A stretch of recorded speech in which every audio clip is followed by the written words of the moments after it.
আপনি কি নবী সাল্লাল্লাহু আলাইহি ওয়াসাল্লামের সুপারিশ পেতে চান? পেতে চান? হাউজে কাউসারের পানি পেতে চান? নবীর কাছাকাছি থাকতে চান?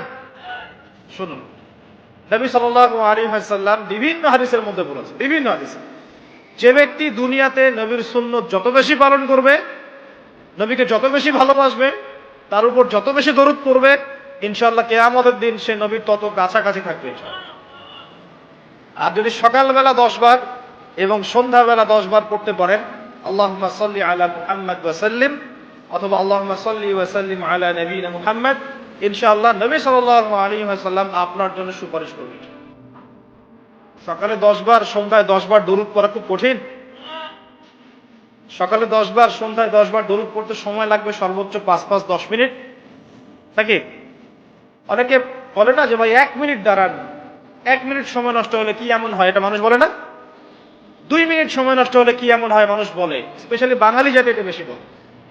2 মিনিটে আপনি একটা কোরআন খতমের নেকি পাবেন ইনশাআল্লাহ, বিশ্বাস করলেন না?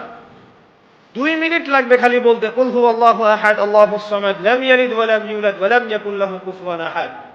3 বার বলতে কয় মিনিট লাগবে? বড়জোর 2 মিনিট। 2 মিনিটে 3 বার পড়া সম্ভব সূরা ইখলাস। একবার পড়বেন, কোরআনের 1/3 নেকি পেয়ে যাবেন ইনশাআল্লাহ। তাহলে 2 মিনিট